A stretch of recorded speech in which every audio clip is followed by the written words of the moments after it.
తాను అడిగిన అంశాలను ప్రధాని మోడీ అంగీకరించారని అన్నారు సీఎం రేవంత్. గత 10 ఏళ్లలో కేసీఆర్ ప్రభుత్వం కేంద్రాన్ని ఏమీ అడగలేదని, మెదక్ సభలో నిధులు వద్దు మీ ప్రేమ చాలని మోడీతో కేసీఆర్ అన్నారని, తాము అలా అనడం లేదని అన్నారు.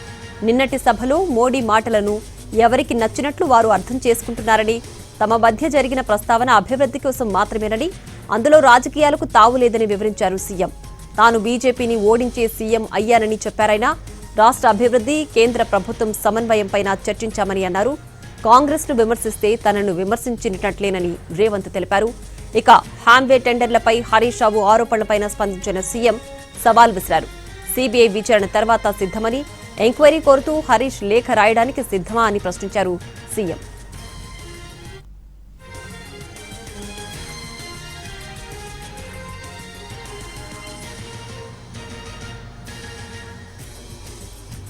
ఇక తాను అడిగిన అంశాలను ప్రధాని మోడీ అంగీకరించారని తెలిపారు సీఎం రేవంత్. గత 10 ఏళ్లలో కేసీఆర్ ప్రభుత్వం కేంద్రాన్ని ఏమీ అడగలేదని, మెదక్ సభలో నిధులు వద్దు మీ ప్రేమ చాలని మోడీతో కేసీఆర్ అన్నారని, తాము మాత్రం అలా అనడం లేదని చెప్పారు సీఎం రేవంత్. దీనికి సంబంధించి పూర్తి డీటెయిల్స్ మా ప్రతినిధి చారీ ఫోన్ లైన్ అందిస్తారు. చారీ, సీఎం రేవంత్ అలాగే ప్రధాని మోడీ మధ్య జరిగిన చర్చకు సంబంధించి పూర్తి డీటెయిల్స్ ఏంటి? సీఎం రేవంత్ రెడ్డి కొద్దిసేపటి క్రితమే మీడియాతో చిట్చాట్ నిర్వహించారు. చాలా అంశాల మీద ఆయన క్లారిటీ ఇచ్చేటువంటి ప్రయత్నం చేశారు. ప్రధానంగా పొలిటికల్ అంశానికి కనుక సంబంధించినటువంటి విషయం వస్తే, నిన్న సీఎం రేవంత్ రెడ్డి, మోడీ ఇద్దరి మధ్య జరిగినటువంటి సంభాషణలో మాతో కలిసి రండి అని చెప్పినటువంటి నేపథ్యానికి సంబంధించి పొలిటికల్ సర్కిల్లో వివిధ రకాల డిస్కషన్ జరుగుతుంది. దాని మీద ఆయన క్లారిటీ ఇచ్చే ప్రయత్నం చేశారు. నిన్న జరిగినటువంటి విషయాల్లో రాజకీయపరమైనటువంటి అంశాలు చర్చకు లేదు.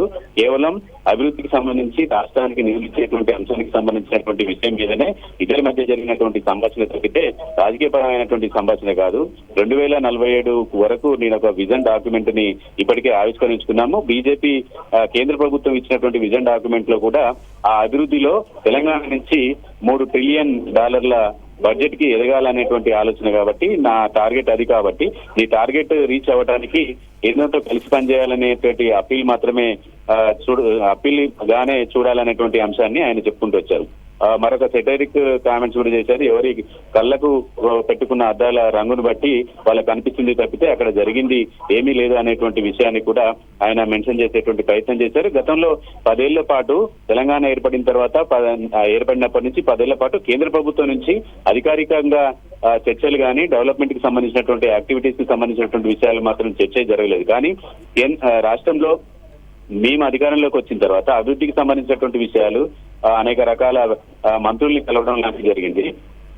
గతంలో అధికారంలో ఉన్నటువంటి ముఖ్యమంత్రి కేవలం మీ ప్రేమ ఉంటే చాలు అని మోడీని అడిగారు తప్పితే మేము కేవలం నిధులు మాత్రమే ఆయన్ని అడుగుతున్నాం అనేటువంటి అంశాన్ని కూడా ఆయన మెన్షన్ చేసేటువంటి ప్రయత్నం కూడా చేశారు. ఓవరాల్ గా నిన్న జరిగినటువంటి పొలిటికల్ డిస్కషన్ కి సంబంధించినటువంటి విషయంపై సీఎం రేవంత్ రెడ్డి సుదీర్ఘంగా చిట్చాట్ నిర్వహించారు.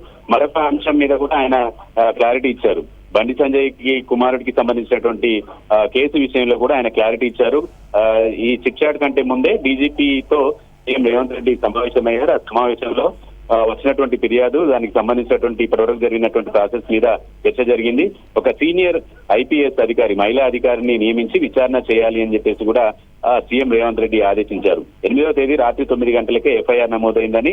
బీఆర్ఎస్ కావచ్చు, బీఆర్ఎస్ పార్టీకి సంబంధించినటువంటి నాయకులు ఇలాంటి ఎఫ్ఐఆర్ వాళ్ళు ఏం చేయలేదు. కేవలం వాళ్ళు ప్రెస్ మీట్ పెట్టినంత మాత్రాన ఇంకా ఆర్ఎస్ ప్రవీణ్ అనేక రకాల అంశాలను ప్రస్తావించినటువంటి నేపథ్యంలో ఇంకా ఆర్ఎస్ ప్రవీణ్ ఐపీఎస్ అధికారిగా ఉన్నారనేటువంటి ఆలోచనలో ఉన్నట్టున్నారు. ఇప్పటికీ విచారణ అంతా కూడా డీజీపీ పోలీసులే, తెలంగాణ ప్రభుత్వంలో ఉన్నటువంటి పోలీసులే చేస్తున్నారనేటువంటి అంశాన్ని కూడా క్లారిటీ ఇచ్చే ప్రయత్నం చేశారు. Right Chari, thanks for the updates.